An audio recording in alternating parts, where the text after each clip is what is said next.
I truly believe that the latest quarterback injury news opens the door for the Cowboys to trade away Trey Lance.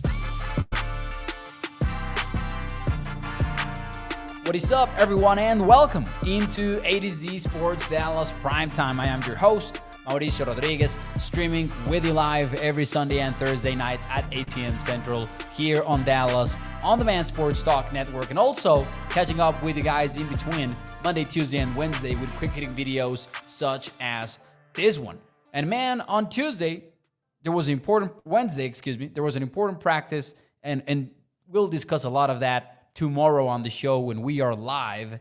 But today, I wanted to get rather into the whole Trey Lance thing that is picking up some steam today. Now, the context for those of you who don't know is that the Minnesota Vikings lost J.J. McCarthy for the entire season. The rookie they picked in the first round, hoping to become a national champion in the NFL, just like he did in college. He's now out for the year, and the Vikings are currently stuck with Sam Darnold, who was likely going to start anyways in week 1. Those were the expectations set by the Vikings coaching staff since early in the offseason. But the hope, as it usually is with first-round rookie quarterbacks, was for J.J. McCarthy to at some point graduate into the starting role and take it away from Sam Darnold. That is now out the window for the Vikings because, unfortunately, McCarthy suffered a season-ending injury. We learned about the knee injury after the game this week 1 of the preseason,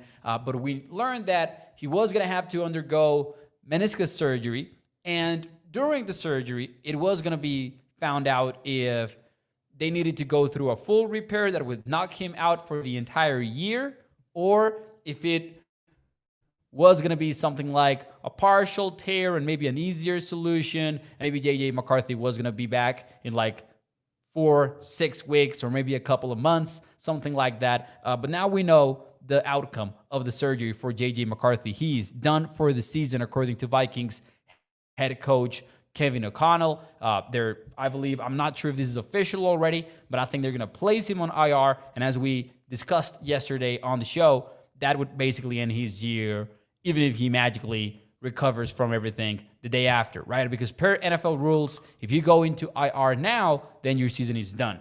You would have to be designated to return on cut down day for you to be placed in IR before the final cuts. Or you could be carried on the 53-man roster and then placed on IR and be one of the 8 designations for the team to return. 8 players designated to return. So there you have it. You've got a team in the NFC looking for a quarterback. And if you're a Cowboys fan right now, you're maybe connecting the dots and you're like, could the Cowboys trade Trey Lance to Minnesota? A lot of you might be thinking, oh, hell no. The Vikings do not want Trey Lance. Who would want Trey Lance after such a struggle, let's call it, in week 1? I mean, the guy is QB3 behind Cooper Rush. That might be the reaction of a lot of people. But here's the trick. Not the trick. Here's the important detail to the whole conversation, which is the Vikings were kind of interested in Trey Lance in 2023. Now, it is difficult to know to what extent they were interested, but according to Diana Rossini from The Athletic, at the trade deadline of last year, when Kirk Cousins had gone down with season-ending injury, the Vikings held brief discussions about potentially calling the Cowboys and making a move for Trey Lance. Now, obviously, as you might know, that never materialized. But you look into the details and you kind of figure out why that was. Trey Lance had just gone for a 4th rounder. So it was going to be difficult to get Trey Lance for a cheaper price tag or a more expensive price tag. Like, that were like the options, I think, for the Vikings right there. Either you paid what the Cowboys had paid for him in the preseason, or you went with the premium price because you needed it urgently, and maybe the Cowboys were asking for a 3rd rounder. Now, I don't think per the reports that they actually engaged in conversations with Dallas, but I'm assuming that more or less would have been the price. Similar or even better than what the Cowboys had given up for him in the preseason. Now, with that in mind, fast forward to later in that same trade deadline process, the Vikings end up getting Joshua Dobbs for a 6th-round pick. Trey Lance would not have gone for a 6th-rounder last year. But here's the thing, Cowboys Nation. He might go for that this year, or even a 7th-rounder. Or maybe you can do a 7th-round trade with a late-round swap where the Vikings or the Cowboys climb up several spots. Or you could do a 6th-rounder and a 5th-round swap or something like that. You know, teams can get creative when they want to make these trades happen. But the fact that the Vikings had shown some interest, even if it was a slight interest in 2023, combined with the fact that this is QB3 on the Cowboys. This is not even QB2 so far. And we might have discussions about he's too young, or maybe we might have discussions about how fair it is to be harsh in our evaluation of Trey Lance. But the fact of the matter is, none of that matters right now. What matters is he's a 3rd-string quarterback on the Dallas Cowboys. So if you're fielding offers for him, a 6th-rounder or 7th-rounder would make some sense, right? For Dallas. And they would get something in return of somebody that is not going to be Dak Prescott's backup, bearing any major surprises in week 2 and week 3 of the preseason. And the big key here as well is Trey Lance's status, because he is also playing on a contract year.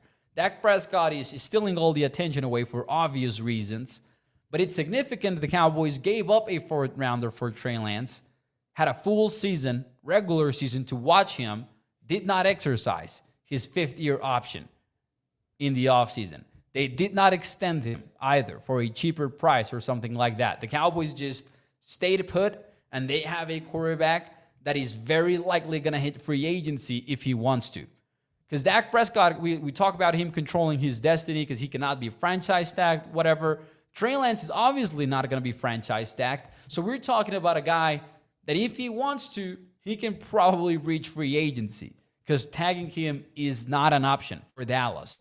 So as long as he doesn't agree to a new deal with the team, he's going to hit free agency. He's going to test the market. In other words, they likely will end this story by giving up a 4th-rounder and then not getting anything out of Trey Lance. This is a solid opportunity if the Vikings are interested to get something in return. And this is a front office that really values draft picks, so it wouldn't be a big surprise. Obviously, when we talk about trade scenarios, they are all long shots because there are not a lot of moves going on in the NFL like this. But I think this makes sense. I think this wouldn't be a major surprise. We know about the Vikings' interest in 2023, even if it was brief, even if it was slight. We know that the Cowboys do not seem too impressed by Trey Lance, because if they were truly impressed by Trey, he would be the backup to Dak Prescott. And this is also kind of one of those situations where the Cowboys might simply be like, sure, we'll give you an opportunity to go out there and have a better chance at playing. Because the Vikings' backups behind Sam Darnold, now that J.J. McCarthy is out, are Nick Mullins and it's Jaren Hall. Trey Lance would likely be QB2 on that team. Because Cooper Rush is a specific scenario. He's somebody that's been with the team for so long now. But Cooper Rush on another team, like let's say both Cooper Rush and Trey Lance were traded away to, I don't know, the Broncos. I'm just making that up. Trey Lance might be QB2 before Cooper Rush is working on their new scheme. Like Cooper Rush's advantage in Dallas is that he knows the scheme. The coaches know him. He knows Dak Prescott. He knows how things work in Dallas. So if Cooper Rush goes to Minnesota, it's also kind of a win for him because he has a chance at battling Sam Darnold. Now, this is the ironic part. If Trey Lance ends up with Sam Darnold in Minnesota, it will be very hard to overlook the fact that Sam Darnold already beat this guy in San Francisco last year. But the Vikings might still be interested in the competition. They might be not that into Sam Darnold, to put it one way. Maybe they do like him, but maybe they're also like, yeah, we signed him because we wanted to be sure that we had somebody. That's also a strong possibility. While they developed a young quarterback who, since they were picking, not late, but they weren't the top 5 draft team, they didn't know what was going to be available to them. So signing Sam Darnold made a lot of sense. So yeah, it would be a surprise. I'm not going to lie to you, but also I could see it happening. I think there are a lot of circumstances that would make this make sense. And the Cowboys might get something in return out of a quarterback they gave up a 4th rounder for. It's not like we don't know the Cowboys value these draft picks. So I could see it happening. Maybe it's a little bit of a long shot. But you know what? I actually would kind of love it if the Cowboys did this for a very simple reason. They are rarely proactive, right? It seems to me like the Cowboys are always reacting to what happens to them, right? They're making these deals at the last minute. They only make trades when they absolutely need to. We praised them in 2023 for making a move for Brandon Cooks, for making a move for Stephon Gilmore. But you look back on it and you're like, yep, they needed to do that because they also needed to do this, and that in the NFL draft, which they ultimately did. But it was an absolute need to go out there and look for some help. And they were cheap trades too, by the way. These were not expensive moves. So what I'm saying here, Dallas is usually very reactive versus proactive. And I think moving Trey Lance away and getting something in return before he becomes a free agent in 2025 would be one of those rare instances where the Cowboys are like, what can we do to get value out of this situation that is not working out for ourselves? Because if we're being real, again, regardless of the reps that Trey Lance has gotten, regardless of how harsh we can be when evaluating him, the Cowboys knew that going into this whole thing. And the Cowboys gave up a 4th rounder expecting, at a minimum, for Trey Lance to overpass or to pass Cooper Rush on the depth chart in 2024, which has not happened. And the Vikings, in the meantime, might be looking for some upside, right? They might be like, listen, we already have this team. We have Jordan Addison. We have Justin Jefferson. Why not try to get a QB and let's just try to be competitive this year, right? Let's try to build something for J.J. McCarthy so when he comes back, there's more interest in free agents joining Minnesota and all that. So we'll see what happens. Let me know in the comments, what do you think from 1 to 10? How likely do you think a Trey Lance trade is to happen? And I'll be reading you later in the day. Hit the like button for me, and I'll see you tomorrow on the live show. There's so much stuff from practice to break down, and we will be doing just that tomorrow night. Bye-bye.